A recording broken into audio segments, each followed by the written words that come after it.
என் தங்க பிள்ளையே, இது ஐயப்பனின் அரிய புகைப்படம். இதை பார்த்தால் இன்றே உங்களுக்கு நற்செய்தி வரும்.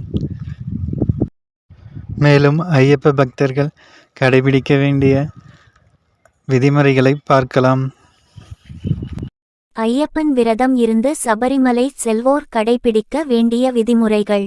பக்தர்கள் கார்த்திகை முதல் நாள் மாலை அணிவது சாலச் சிறந்தது. இதன்போது நாள் கிழமை பார்க்க வேண்டியது இல்லை. குறைந்த பட்சம் 41 நாட்கள் விரதம் மேற்கொண்டுதான் சபரிமலை யாத்திரையை துவங்க வேண்டும். துளசிமணி அல்லது உருத்திராட்சை மாலை 108 அல்லது 54 மணிகள் உள்ளதாக பார்த்து வாங்கி அத்துடன் ஐயப்ப திருவுருவ பதக்கம் ஒன்றினை இணைத்து பலமுறை முறையாக விரதம் இருந்து பெருவழி பாதையில் சென்று வந்த பழமலை ஐயப்பன்மார் ஒருவரை குருவாக ஏற்று திருவிளக்கு முன்பாகவோ திருக்கோயில்களிலோ குருநாதரை வணங்கி அவர் தம் திருக்கரங்களால் மாலையணிந்து கொள்ள வேண்டும். மாலையணிந்து கொண்டவுடன் குருநாதருக்கு தங்களால் இயன்ற குரு தட்சணையை கொடுத்து அடிவணங்கி ஆசி பெற வேண்டும். ஐயப்பனாக மாலை தரித்த நேரத்திலிருந்து குருசாமியை முழு மனதுடன் ஏற்று அவர் தம் மொழிகளை தேவவாக்காக மதித்து மனக்கட்டுப்பாட்டுடன் பணிந்து நடந்து யாத்திரையை இனிதாக்க ஒத்துழைக்க வேண்டியது அவசியம். நீலம், கருப்பு, காவி இவற்றுள் ஏதாவது ஒரு நிறத்தில் உடைகள் அணிய வேண்டும். தங்கள் கடமைகளை ஆற்றுகின்ற சமயங்களில் அணிய இயலாவிட்டாலும் பஜனையில் கலந்து கொள்ளும் போதும் யாத்திரையின் போதும் முழுவதும் கண்டிப்பாக வண்ண ஆடைகளை அணிவது அவசியம். காலை மாலை இருவேளைகளிலும் சூரிய உதயத்திற்கு முன்பும் சூரிய அஸ்தமனத்திற்கு பின்பும் குளிர்ந்த நீரில் தவறாமல் நீராடி ஐயப்பன் திருவுருவ படத்தை வைத்து வணங்குதல் வேண்டும். தினமும் ஆலய வழிபாடும் கூட்டு பஜனைகளிலும் கலந்து கொண்டு வாய் விட்டு கூவி சரணம் ஐயப்பன் புகழ்பாடி மகிழ்தல் பேரின்பம் நல்குவதாகும். களவு, சூதாடுதல், பொய், திரைப்படங்கள், விளையாட்டு, வேடிக்கைகள், உல்லாச பயணங்கள், போதை யூட்டும் பொருட்கள், புகைப்பிடித்தல் தவிர்க்க வேண்டும். படுக்கை தலையணைகளை நீக்கி தன் சிறுதுண்டை மட்டும் தரையில் விரித்து துயில வேண்டும். காலணிகளை அணிவதை தவிர்க்க வேண்டும். பிரம்மச்சாரிய விரதத்தை ஒழுங்குடன் தவறாமல் கடைபிடிப்பது தலையாய விரதமாகும். மனம், வாக்கு, செயல் ஆகிய மூன்றிலும் காம இச்சையை தவிர்க்க வேண்டும். மது, மாமிசம், லாகிரி வஸ்துக்கள் ஆகியவற்றை அறவே ஒழிக்க வேண்டும். மற்ற ஐயப்பன்மார்களிடம் பேசும்போது சாமி சரணம் என்று தொடங்கி பின் விடைபெறும் போது சாமி சரணம் எனச் சொல்ல வேண்டும். விரத காலத்தில் அசைவ உணவு உண்ணுவது மாபெரும் தவறாகும்.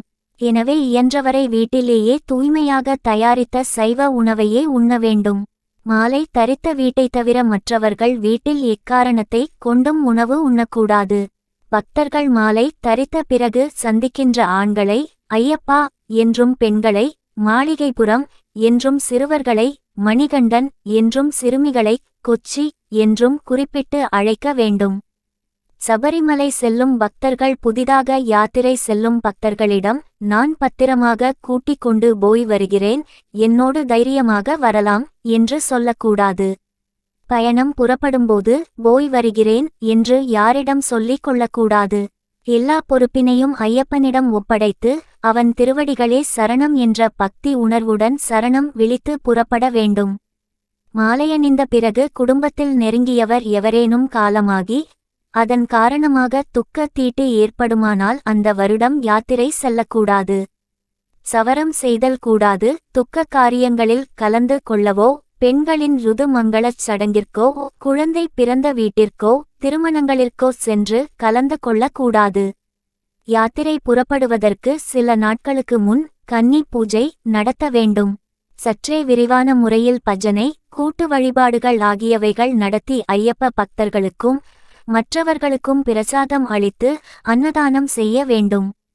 முதன்முறையாக யாத்திரையை மேற்கொள்ளும் ஐயப்பன்மாரை கன்னி ஐயப்பன் என்றும் அதன் பிறகு மலையாத்திரை செய்யும் ஐயப்பன்மார்களை பழமக்காரர்கள் என்றும் அழைக்கப்படுவார்கள். இருமுடி கட்டு பூஜையை தன் வீட்டிலோ குருசாமி வீட்டிலோ கோயில்களிலோ வைத்து நடத்த வேண்டும். வீட்டை விட்டு கிளம்பும் முன்பு விடலைக்காய் ஒன்றை வீட்டின் முன் அடித்துவிட்டு சுவாமியே சரணம் ஐயப்பா என்று சரணம் விழித்து புறப்பட வேண்டும். கன்னி ஐயப்பன்மார்கள் யாத்திரை புறப்பட்ட திகதியிலிருந்து ஐயப்பன் சந்நிதானம் செல்லும் வரை அவர்களாக இருமுடியை தலையிலிருந்து இறக்கி வைக்கவோ ஏற்றி வைக்கவோ கூடாது. குருநாதர் அல்லது பழமலை ஐயப்பன்மார்களை கொண்டுதான் ஏற்றவோ இறக்கவோ வேண்டும். யாத்திரை வழியில் அடர்ந்த வனங்களில் காட்டு யானை, புலி, கரடி முதலான விலங்குகள் இருக்குமாதலால் பக்தர்கள் கூட்டமாக சரணம் விழித்து கொண்டே செல்ல வேண்டும். இரவு நேரங்களில் காட்டிற்குள் மலசலத்திற்காக தனியே அதிக தூரம் செல்லக்கூடாது. சரணம் விழித்தல், சங்கு ஒலித்தல், வெடி வைத்தல் பாதுகாப்புக்கு சிறந்த வழிகளாகும். பம்பை நதியில் நீராடும்போது மறைந்த நம் முன்னோர்களுக்கு ஈம கடன்கள் செய்து முன்னோர்களின் ஆத்மா சாந்தி பெற வழி வகுக்க வேண்டும். பம்பையில் சக்தி பூஜையின் போது ஐயப்பன்மார்கள் சமைக்கும் அடுப்பிலிருந்து சிறிதளவு சாம்பல் சேகரித்து சன்னதி ஆழியில் இருந்து எடுக்கப்பெற்ற சாம்பலை அத்தடன் கலந்து தயாரிக்க பெறுவதுதான் சபரிமலை பஸ்மம். இது மிகவும் சக்தி வாய்ந்ததாகும். ஐயப்பன்மார்கள் எல்லோரும், குறிப்பாக கன்னி ஐயப்பன்மார்கள் பெரிய பாதையில் அழுதை வழி சென்று வருவது மிகுந்த பயன் விளைவிக்கும்.